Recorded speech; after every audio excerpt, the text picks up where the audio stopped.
আসসালামু আলাইকুম বন্ধুরা, শেরে বাংলা একে ফজলুল হক তার জীবনদশায় একটি বিখ্যাত উক্তি করেছিলেন।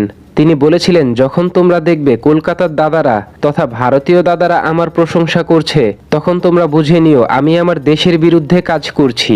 এখন দেখুন, এই বিষয়টিকে কেন্দ্র করে বলতেই হয়, বাংলাদেশ নৌবাহিনীর জন্য বর্তমান সরকার যখন 2টি চীনা সাবমেরিন ক্রয় করে এবং ডেলিভারি পায়, তখন কিন্তু ভারতীয় দাদাদের রাতের ঘুম হারাম হয়ে যায়। ভারতীয় নীতি নির্ধারক সহ ভারতীয় মিডিয়াগুলো একযোগে প্রচার করতে থাকে বাংলাদেশের কেন সাবমেরিন প্রয়োজন, বাংলাদেশের তো কোনো চিহ্নিত শত্রু দেশ নেই।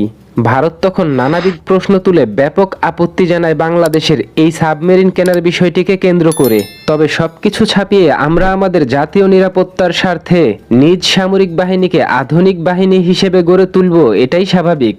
এখন দেখুন, বাংলাদেশ সামরিক বাহিনীর আধুনিকায়নের গুরুত্বপূর্ণ এই বিষয়টিকে কেন্দ্র করে সরকার কিন্তু ইতিমধ্যেই বিভিন্ন দেশের সাথে বিভিন্ন ধরনের আধুনিক সমরাস্ত্র ক্রয় সংক্রান্ত বিষয়ে আলোচনা করে যাচ্ছে।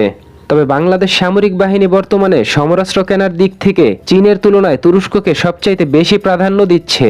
বন্ধুরা, আপনারা ইতিমধ্যেই জানেন বাংলাদেশ সশস্ত্র বাহিনীর জন্য বহু আগেই তুরস্কের টেকনোলজিক্যাল মার্বেল খ্যাত Bayraktar TB2 attack drone order করা হয়েছে।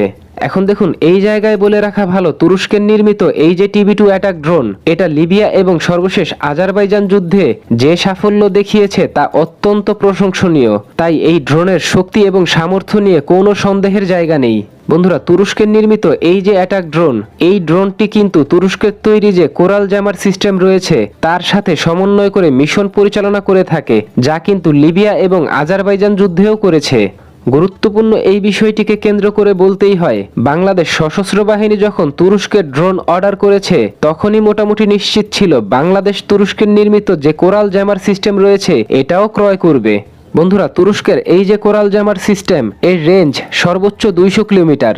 এই জামার সিস্টেম তার নিজ রেঞ্জের মধ্যে প্রতিপক্ষের যে কোনো ধরনের ড্রোনকে জ্যাম করে অকেজো করতে সক্ষম। ঠিক একইভাবে এই জ্যামার সিস্টেমের মাধ্যমে প্রতিপক্ষের বিভিন্ন ধরনের রাডার এবং এয়ার টু এয়ার মিসাইলকে জ্যাম করে TB2 অ্যাটাক ড্রোনকে তার মিশন পরিচালনা করতে যেমন সহযোগিতা করে, একইভাবে প্রতিপক্ষের রাডার থেকে TB2 অ্যাটাক ড্রোনকে অদৃশ্য হয়ে থাকতে সহযোগিতা করে। এখন দেখুন, আর্মেনিয়া আজারবাইজান যুদ্ধে তুরস্কের নির্মিত কোরাল জামার সিস্টেম এবং TB2 অ্যাটাক ড্রোনের সমন্বয় করে মিশন পরিচালনা করে আজারবাইজান কিন্তু আর্মেনিয়ার লং রেঞ্জের S-300 এয়ার ডিফেন্স মিসাইল সিস্টেমকেও ধ্বংস করতে সক্ষম হয়েছে। তাই বাংলাদেশ সশস্ত্র বাহিনী তুরস্কের নির্মিত TB2 ড্রোন যখন কিনেছে তখনই মোটামুটি নিশ্চিত হয়ে গিয়েছিল বাংলাদেশ এই কোরাল জামার সিস্টেমও ক্রয় করবে। বন্ধুরা, আলহামদুলিল্লাহ, তুরস্কের পক্ষ থেকে একজন উচ্চপদস্থ কর্মকর্তা নিশ্চিত করেছে বাংলাদেশ ইতিমধ্যেই এই কোরাল জামার সিস্টেম অর্ডার করেছে। তবে কয় ইউনিট অর্ডার করা হয়েছে তা কিন্তু তিনি উল্লেখ করেননি।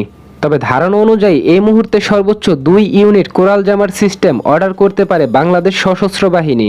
বন্ধুরা, প্রতি ইউনিট কোরাল জামার সিস্টেমের মূল্য $25 মিলিয়ন এবং 1 ইউনিটের মাধ্যমে 5টি করে TB2 অ্যাটাক ড্রোনকে নিয়ন্ত্রণ করা যায়। এক্ষেত্রে নিশ্চিত করেই বলা যায়, 2 ইউনিট ক্রয় করলে তার 1 ইউনিট মোতায়েন করা হবে মিয়ানমার সীমান্তে, অপর ইউনিট মোতায়েন করা হবে সাভার সেনানিবাসে। বন্ধুরা, বাংলাদেশের সাথে বিশাল সীমান্ত এলাকা রয়েছে ভারতের, আর এই বিষয়টির গুরুত্ব বিবেচনা করে 1 ইউনিট জ্যামার সিস্টেম সাভার সেনানিবাসে রাখবে। এর ফলে প্রয়োজনীয় মুহূর্তে ঢাকা থেকে সরাসরি ভারতের যে কোনো সীমান্তে খুব সহজেই মোতায়েন করা যাবে। ঠিক একই ফর্মুলা কিন্তু বাংলাদেশ তুরস্কের নির্মিত যে লং রেঞ্জের TRG-300 মিসাইল সিস্টেম ক্রয় করেছে তা মোতায়েন করার ক্ষেত্রেও ব্যবহার করেছে। এখন দেখুন, তুরস্কের ওই কর্মকর্তা এটাও নিশ্চিত করেছেন যে বাংলাদেশ ইতিমধ্যেই তুরস্ক থেকে উচ্চ প্রযুক্তির কমিউনিকেশন সিস্টেম এবং গাইডেড আর্টিলারি সিস্টেমও ক্রয় করেছে। এবং তথ্য অনুযায়ী বাংলাদেশ প্রতিরক্ষা দপ্তর তুরস্কের অ্যাটাক হেলিকপ্টার কেনার জন্য আলোচনা চালিয়ে যাচ্ছে। পাশাপাশি তুরস্ক থেকে নৌবাহিনী অথবা কোস্টগার্ডের জন্য যুদ্ধজাহাজ ক্রয় করতে আলোচনা চালিয়ে যাচ্ছে প্রতিরক্ষা দপ্তর। তাই সার্বিক দিক বিবেচনা করে নিশ্চিত করেই বলা যায়, আগামী 2-1 বছরের মাঝে বাংলাদেশে সমরাস্ত্র রপ্তানির ক্ষেত্রে চীনকেও ছাড়িয়ে যাবে তুরস্ক।